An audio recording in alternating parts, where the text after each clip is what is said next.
So hello guys, welcome to my video. এটা ছিল demon Slayer season 1 episode 4। এপিসোডের শুরুতে আমরা দেখতে পাই তানজিরো সাবিতোর সাথে লড়াইয়ের কথাটা মনে করছে। তানজিরোর একটা হিডেন ট্যালেন্ট আছে যে তানজিরো একটা খুবই সরু সুতোর মতো দেখতে পায়। সে বুঝতে পারে কাটনা কোন দিকে চালালে শত্রুপক্ষ একদম নিঃশেষ হয়ে যাবে, এবং এত বড় পাথরটা কি করে কেটে ফেললো সে সেটা ভাবছে। ইতিমধ্যেই উরুকোদাকি সাকনজি এসে উপস্থিত হয়েছে এবং এত বড় পাথরটা কেটে ফেলতে দেখে তানজিরোর ওপর সে অত্যন্ত খুশি হয়েছে, এবং ও কিছুটা দুঃখের সাথে জানিয়েছে যে এত বড় পাথরটা কাটতে দেওয়ার কারণ হচ্ছিল সে যাতে ওই এক্সামটা দিতে না যেতে পারে, এবং সে এত বড় পাথরটা কেটে ফেলাতে দেখে উরুকোদাকি সাকনজি খুবই খুশি হয়েছে। এর মধ্যে আমরা বাড়িতে ফিরে আসি, রাত্রিরও হয়ে যায়। বাড়িতে ফিরে এসে উরুকোদাকি সাকনজি তাকে বিভিন্ন ধরনের মাছ এবং খাবার খেতে দেয়।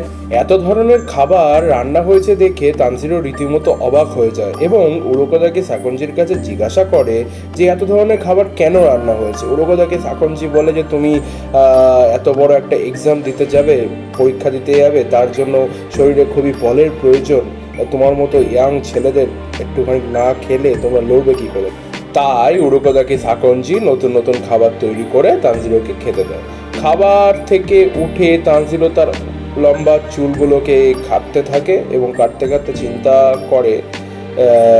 উরুকোদাকি সাকনজি তাকে বলে যদি তুমি এক্সাম দিতে যাও তাহলে খুবই সাবধানে যাবে, কারণ ওখানে অনেক ধরনের ডেমন আছে এবং প্রত্যেকটা ডেমনকে তোমাকে মারতে হবে 7 দিন ধরে। 7 দিন ধরে তোমাকে ওই জঙ্গলের ভেতরে থাকতে হবে, এবং উরুকোদাকি সাকনজি তাকে বিভিন্ন ধরনের নিয়ম কানুন বলে দেয় এবং খুবই সাবধানে থাকার কথা বলে। এই কথাগুলো বলার পর উরুকোদাকি সাকনজি তার আলমারি থেকে একটা মাস্ক বের করে দেয় তানজিরোকে, এবং মাস্কটা বের করে দিয়ে বলে যে এই মাস্কে তার তন্ত্রমন্ত্র করা আছে, এই মাস্কটা যাতে যুদ্ধ করার সময় ব্যবহার করে, কারণ এই মাস্কটায় উরুকোদাকি সাকনজির আশীর্বাদ আছে এবং সে প্রত্যেকটা শিষ্যকেই এই মাস্কটা দিয়েছে। পরদিন সকালবেলায় তানজিরো তার বোনের কাছে যায় এবং বোনকে বলে যে আমি খুব তাড়াতাড়ি ফিরে আসব এবং জয়ী হই ফিরে আসব। তারপর সে একটা কিমোনো পরে নিয়ে রেডি হয়ে যায় এবং যুদ্ধে যাওয়ার জন্য প্রস্তুত হয়ে যায়, এবং বোনের জন্য কিছুটা মন খারাপও করে।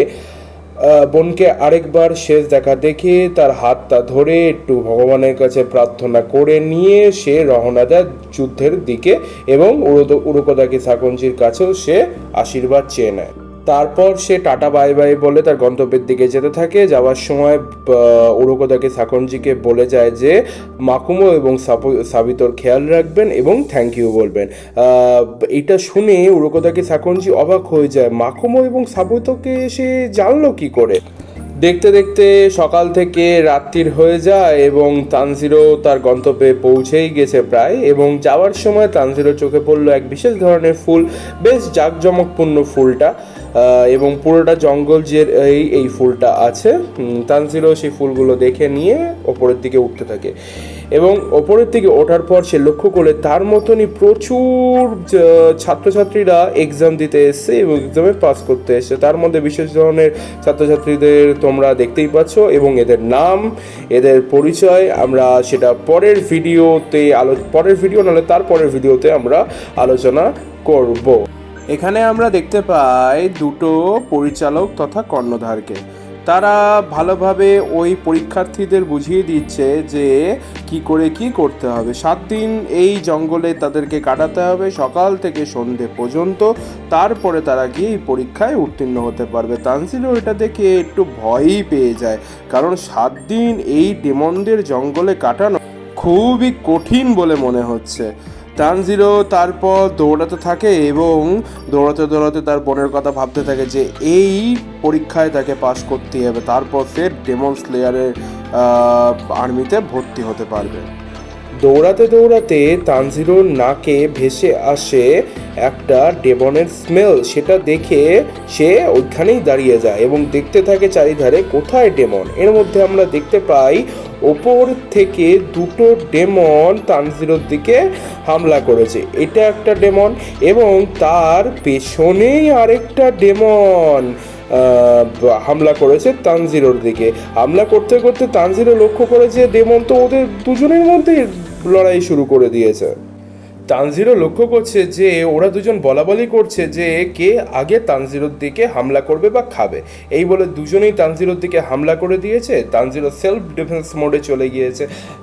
তা সে কাটনাটাকে ওপরের দিকে করেছে এবং ওই দুজনের সাথে মারামারি শুরু করে দিয়েছে বা লড়াই শুরু করে দিয়েছে। তানজিরো তার সুপার নাকের মাধ্যমে দেখতে পাচ্ছে কমজোর পয়েন্টটা কোথায়। কাটনাটাকে তুলেছে এবং দেখতে না দেখতেই তার ওয়াটার ব্রিদিংয়ের মাধ্যমে ওদের দুজনের গর্দান কেটে দিয়েছে।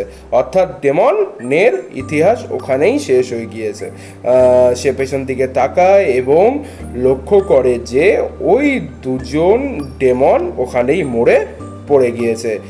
সেটা দেখে তানজিরোর মনে একটুখানি আনন্দের জাগ্রত হয়, কিছুটা দুঃখ হয়। সে ওই উরুকোদাকি সাকুনজির দেওয়া স্পেশাল কাটনার কথা মনে করতে থাকে, যেটা দিয়ে একমাত্র ডেমনকে মারা সম্ভব। নর্মাল কাটনা দ্বারা ডেমনকে মারা যায় না। হঠাৎ করেই তানজিরোর নাকে একটা গন্ধ ভেসে আসে। ওটা ডেমনের গন্ধ ছিল। সে দেখতে পায় একটা ছেলে বিশাল বড় একটা ডেমনের থেকে দৌড়ে দৌড়ে পালাচ্ছে। তানজিরো সেই ডেমনটাকে দেখেও ভয় পেয়ে যায়। কোন দিকে যাবে সে একদমই বুঝতে পারে না। এই ডেমনটাকে দেখে তার মনের মধ্যে অনেক ভয় কাজ করতে থাকে। এখানে আমরা দেখতে পারি সাবিতো এবং মাকুমো বলাবলি করছে ও কি ওই ডেমনটার কাছ থেকে জিততে পারবে। মানে এই ডেমনটা সাবিতো এবং মাকুমোকেও হারিয়ে দিয়েছিল। আমরা দেখতে পাই এই ডেমনটা একটা বাচ্চা ছেলেকে মেরে ফেলেছে। ক্রমে ক্রমে ওই ডেমনটা ওই ছেলেটার দিকে যেতে থাকে এবং তানজিরো সেটা দেখতে থাকে এবং তানজিরো লক্ষ্য করছে যে ডেমনটা শরীর বড় করছে নিজে নিজে। এটা মনে হয় এই ডেমনটা স্পেশাল পাওয়ার যে সে তার শরীর বড় করতে পারে এবং চোখের পলকের মধ্যেই তার হাতটা বড় করে ওই ছেলেটার পা ধরে টান দিয়েছে তার দিকে তাকে খাবার জন্য। তানজিরো বুঝতে পারছে ভয় পেলে হবে না, ছেলেটাকে বাঁচাতে হবে। সে তার ওয়াটার ব্রিদিংয়ের মাধ্যমে সেকেন্ড ফর্মের মাধ্যমে সে ওই ছেলেটাকে ছাড়িয়ে দিয়েছে ওই ডেমনের হাত থেকে।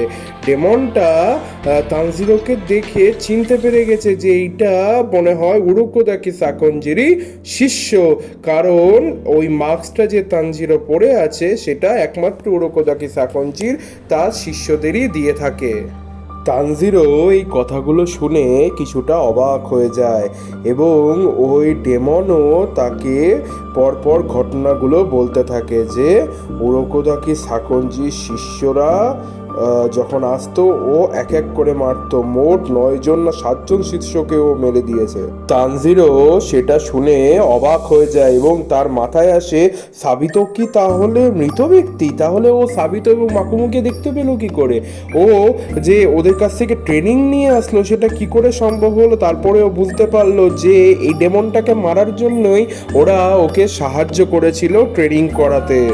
তানজিরোর মাথা গরম হয়ে যায় এবং ওই ডেমনটা বলতে থাকে যে কি করে এসে মাকুমোকে অজ্ঞান করে দেওয়ার পর তার হাত পা ছিঁড়ে ছিঁড়ে খেয়েছিল। তানজিরো সেটা শোনার পর মাথা গরম করে দৌড়ে ছুটে যায় এবং সাবিতো তার স্বপ্নে এসে বলতে থাকে একদম মাথা গরম করো না, ধীর স্থির করে মারো। ইতিমধ্যেই আমরা দেখতে পাই যে তানজিরোকে ও অজ্ঞান করে দিয়েছে তার হাতের বাড়ির মাধ্যমে। তানজিরো অজ্ঞান হয়ে গিয়েছে দেখে ডেমনটা বেশ খুশি হয় এবং হাসতে থাকে। ইতিমধ্যে দেখতে পাই যে তানজিরো তো মনে করছে বোন তাকে উঠতে বলছে এবং তার জ্ঞান ফিরে এসে ডেমনের সাথে সে লড়াই করতে থাকে। ডেমনটা হাসতে থাকে এবং মনে করতে থাকে সাবিতেও ঠিক এরকম করেছিল, আমার গর্দান কাটতে এসেছিল এবং আমি তাকে হাতের বাড়ির মাধ্যমে মেরে ফেলেছিলাম। তানজিরো তার হাত কাটার মাধ্যমে কাটনাটাকে শক্ত করে ধরে তার দিকে দৌড়াতে থাকে এবং তার স্পেশাল পাওয়ারের মাধ্যমে বুঝতে পারে তার হাতগুলো মাটির নিচের মাধ্যম দিয়ে তার দিকে হামলা করার চেষ্টা করছে। সে ওপরের দিকে লাফ দেয় এবং দৌড়াতে থাকে।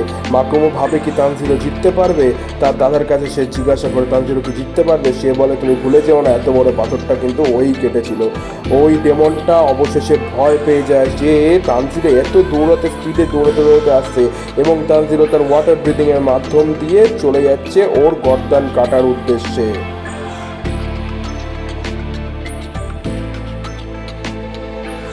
তো তোমরা দেখতেই পাচ্ছ যে ডেমনটা ভয় পেয়ে গেছে এবং তানজিরো তার ওয়াটার ব্রিদিং টেকনিকের মাধ্যম দিয়ে ওর গর্দানটা কেটে ফেলেছে।